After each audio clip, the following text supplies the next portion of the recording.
Good evening, friends of the creaking door. This is your host inviting you into the inner sanctum. Come in, come on in. Oh, come on, we love company. Simply can't do enough to them. We've got lots of games custom designed for our guests. They'll simply slay you. The favorite's called a tisket, a casket. But the game we play best is called Revival. Oh, it's wonderful. You pass out and we try to revive you. If we don't, you don't.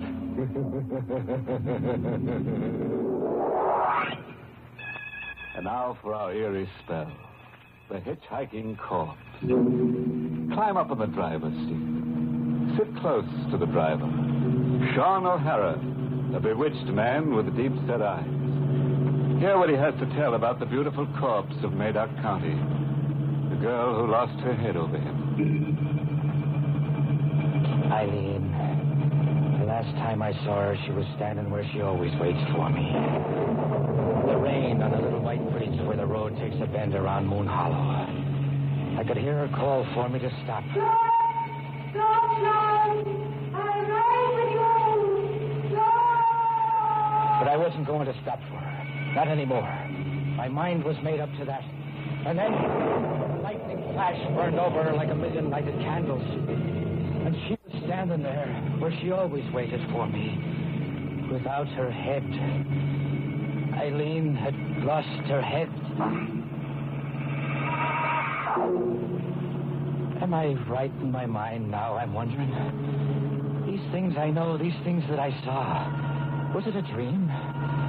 A man's imagination gets tipsy when he drives a great silver van 400 miles in the loneliness of the night. Eileen. The first time I saw her, she was standing where she stood the last time on a little white bridge near Moon Hollow. Climb in, miss. Yeah. Sit deep in your seat with your head low. It's a black mark in the book for me. If the company inspectors see you riding in the cab, I'll be docked. They won't see me. Only you can see me, Sean. Only I can see... Why, you're calling me by name. No. I'm making up a name for you. But it is my name, Sean O'Hara. It's an uncanny bit of making up you just did, Miss... Try, Sean. If you try, you too can do an uncanny bit of making up. Yeah. With your hair like it is, and your face, just one name suits. Only one name. And my name? Eileen. I am Eileen.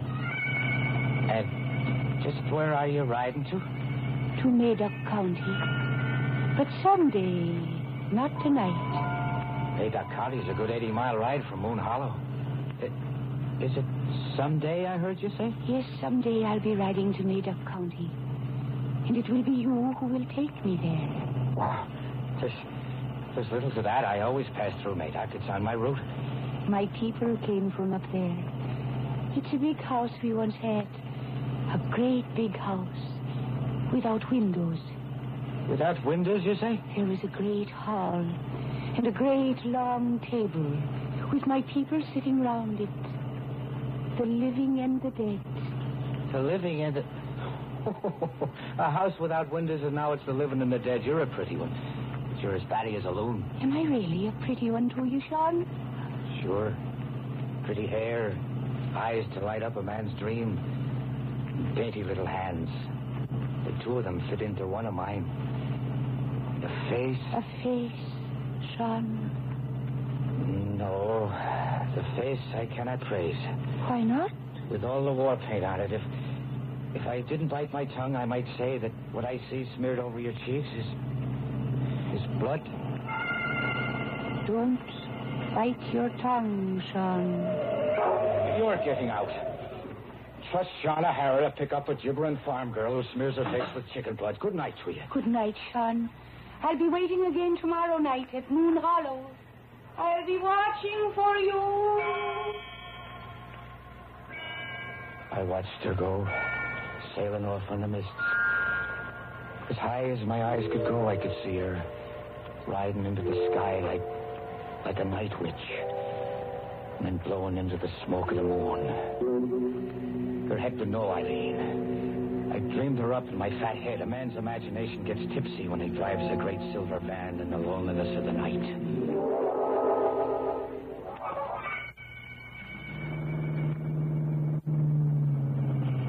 Away up, I pulled into the yard behind old Morgan's diner to sleep the night from 2 to 6, curled up on my cab like I always did. I'm a hearty man and a steady sleeper, not given to dreaming. But this night, bad luck to me, I dreamed. She was leaning over me, Eileen, with the moon in her eyes. And now the blood was wet on her cheeks and running down in big red beads to splash my shirt. The old mill house in Meadow, with the waterfall in Meadow. The old mill house in Medoc, where the water The falls. old mill house in Meadow, where the water falls. You must see that the dead go home. See that the dead... Eileen. Eileen. Eileen! But there was no Eileen. I'd been dreaming. Dreaming, but the radio was playing loud enough to wake the dead. The dreaming man doesn't turn on the radio. Eileen! You always wake up like a roaring lion, O'Hara? What? It's me, Morgan. I guess you've had all the music you need to wake you up. It was you who turned my radio on? Me it was. Were you thinking the radio turned itself on? I had a dream about a girl. A nightmare's more like what you had. From the looks of you were thrashing about in that seat and beating yourself on the face with your fists. Beating myself? Why is that? Well, the blood all over your shirt. Blood? Stop looking bewitched, O'Hara, and look in your truck mirror. To your nose. You gave yourself a nosebleed in your sleep, and that, my boy, was no dream.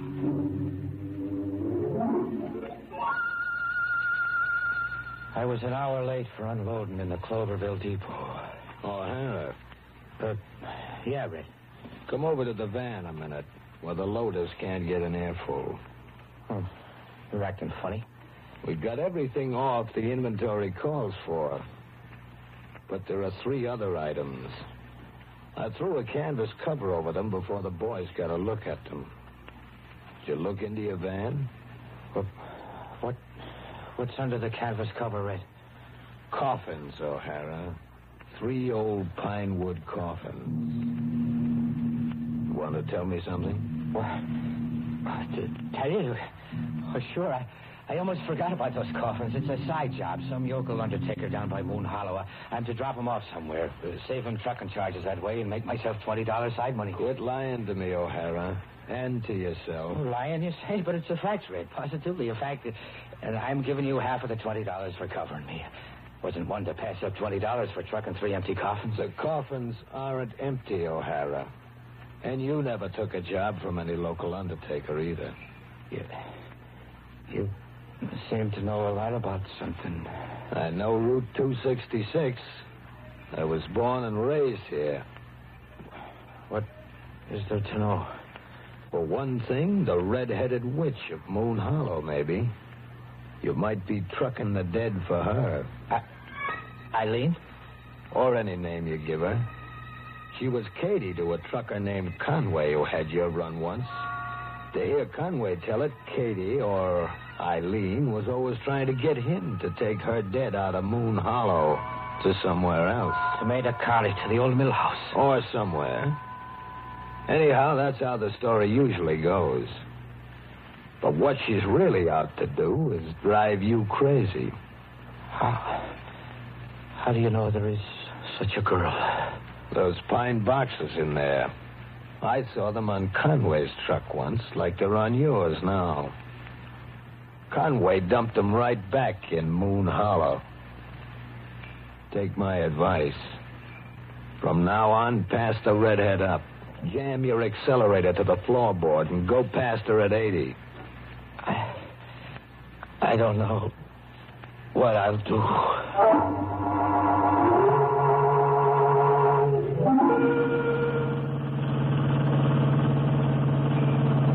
What I did, bad luck to me on the trip back, was look for the waterfalls and the old mill house when I came to the Madoc County line. Was there an old mill house where the waterfalls, I was wondering? Or was I a man looking hard to lose his mind? I brought one of the caskets to the ground. It wasn't empty, but there wasn't much weight to it either. I opened it.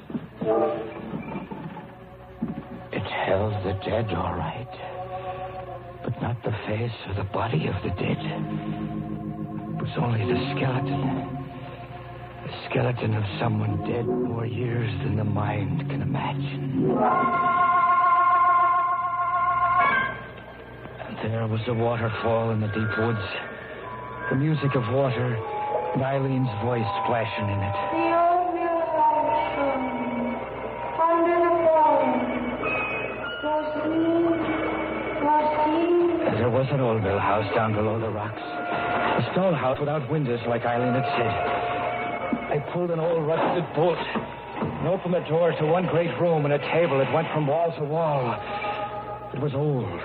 The flying dust could blind a man, so he'd only see what his tipsy imagination would want him to see. I saw Eileen. Eileen standing before me with her arms out. Like a thin shadow my eyes could see through to the wall. Go bring the caskets, Sean. Go bring the dead home. Well, here's something terribly new in thumbing a ride. A witch hiker. And it eats witch, too, on the old boy meets girl formula. This one's boy meets school. Eileen. Now, there's a bonny lass dead set on getting ahead. And if she keeps up the pace, she'll have O'Hara shorn of his sanity any mile now. But let's get back beside our bewitched trucker. A man's imagination gets tipsy when he drives a great silver van in the loneliness of the night. But there was an old mill house where the water falls, as Eileen has said. And it was there I left 3 caskets of the old dead. Passing Moon Hollow on the way back, I stopped in at Morgan's Diner for some Mormon coffee. It was just old Morgan putting his profits into the screaming jukebox. O'Hara, it's you. Nobody else. I've been waiting all night for you to come. I stopped for a time in Madoc. Well, agitated the way you look. Have I slipped out owing you for a meal? No. I don't understand the looks of you. The shoebox. It's for you, you see. Your name's written on it. Sean O'Hara.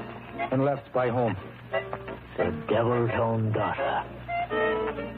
O'Hara, her face was enough to send a man hiding in his coffin. But a face all smeared with blood, was it? You have seen her, too. We are old acquaintances by now.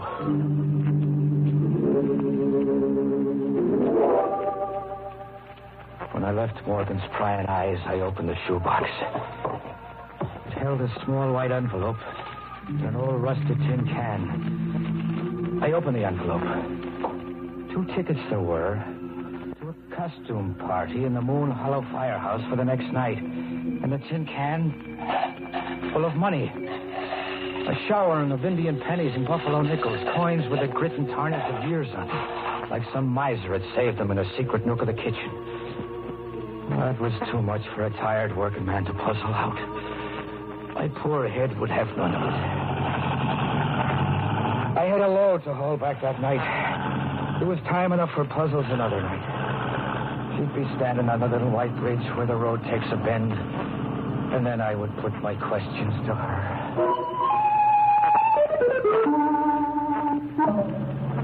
She was standing there the next night watching for me, calling for me to stop. Sean! Stop, Sean! Her hair was wild as before, and her face the same.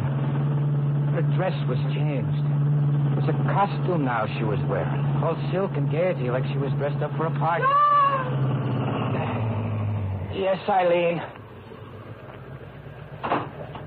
You you weren't going to stop. For a fact, no. You'll not be riding in my cab. And I'll not be trucking your dead ancestors anymore. Not for a barrel of nickels and pennies. Here, take your money back. No. It was grandmother's savings. She wants you to have it. Oh, so there's a grandmother, too, is there? Yes. And when will she be riding along to the old mill house? Tonight, Sean. She will ride with you tonight. And after that, I'll be riding with you to Madoc, too. And that settles the count of your people? No. It still leaves you, Sean. Me? Am I hearing you say me? Yes, you too will sit at the long table in the great hall of the dead. You will sit beside me. Alive is it to be, or dead? Dead, Sean. Like us. And what will snuff me out, a hardy man like me without a sickness? You will just die. Your heart will just stop. My heart will stop. You don't want to sit beside me? It's not by way of wooing a lady. Sean, Yes, Eileen. do you like my costume? I do. And what's it for? The dance at the firehouse. I thought you would take me. I think not. Then I will go alone. Good night, Sean. Compliments of the evening to you, miss.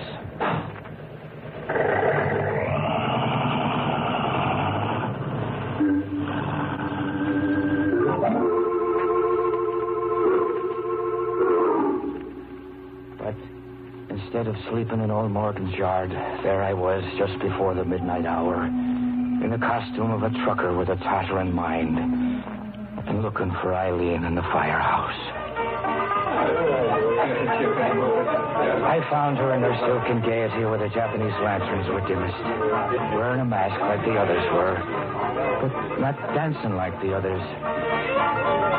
Eileen, Sean, you're not surprised I came? I knew you'd come. You're not dancing? The music is stopped. It's unmasking time. Midnight's not a minute away. The caller's announced. Attention! Attention, everybody! It's midnight. Everybody, unmask! You're not unmasking, Eileen. You unmask me, Sean O'Hara. All right, I'll speak again. Say my name again. Sean O'Hara. Your voice. It's not the voice of Eileen. I am not Eileen. Put your hand to my mask, Sean. You're an old lady. I am old, and the life you see is the last I have to show. Look at me for the last time, O'Hara. I am Eileen's grandmother. But Eileen, she was here. Her hand was in mine. Dressed in a costume with a silken gaiety you're now wearing. Eileen slipped away to leave me with you. You have business with me now, Sean. Business, you say? Take me to Madoc County, the old mill house where the water falls. I'll be waiting to ride with you, O'Hara. Don't be long.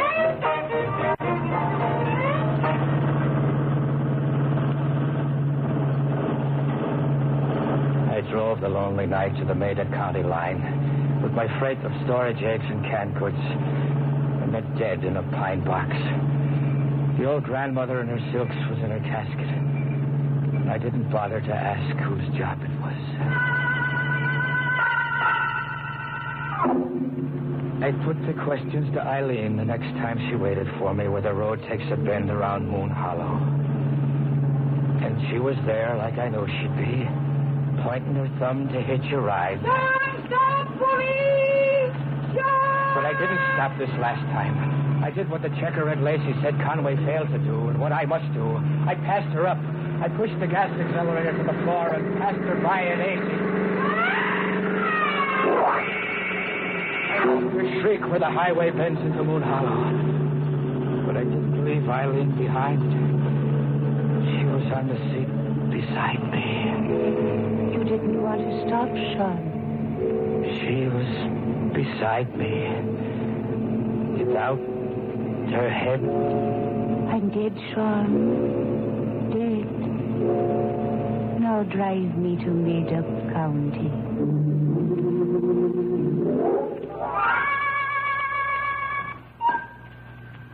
The imagination gets tipsy. The sheriff of Meda County is one to know it. And the doctor beside him looking at me with eyes of pity is one to know it, too. I hear them talking to me, but the words go sailing into the smoke of the moon. I listen, but I do not understand. You ran over her on the bridge down in Moon Hollow last night. A 20-ton truck, O'Hara. Her head was severed. I'll tell you all you need to know about Eileen Grant, her grandmother, and her people. They were run out of the old mill out of Madoc County about 30 years ago. Native superstition did that.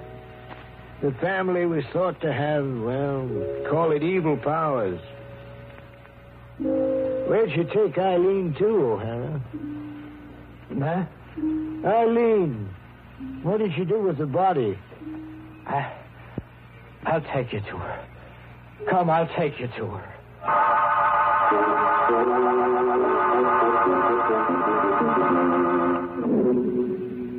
I took them, the sheriff and the doctor, to the old mill house where the water falls.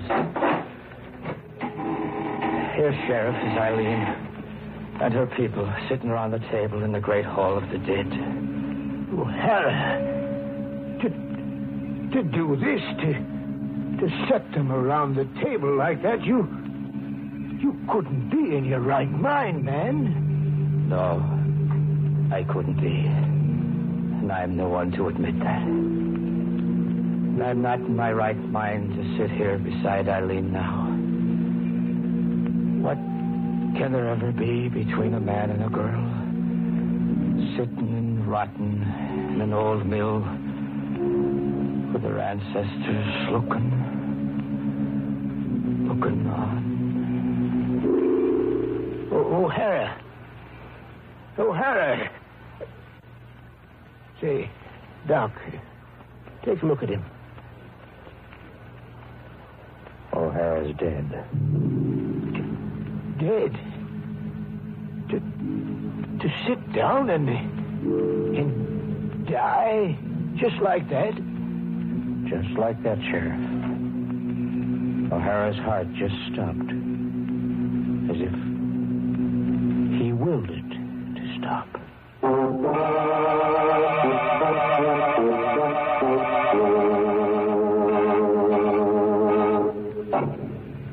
Now that O'Hara's given up the ghost, there's a job open.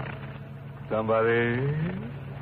As a special inducement to insanity, a pretty girl goes along with every truck. Oh, sorry, friend. I can't tell you which of the two jobs is the more harrowing. Moral? Oh, sure. I've got one carved right here on my vertebrae. This is for any motorist who runs across Eileen. Give her the go-by, Bob. All she'll get you is dead mileage.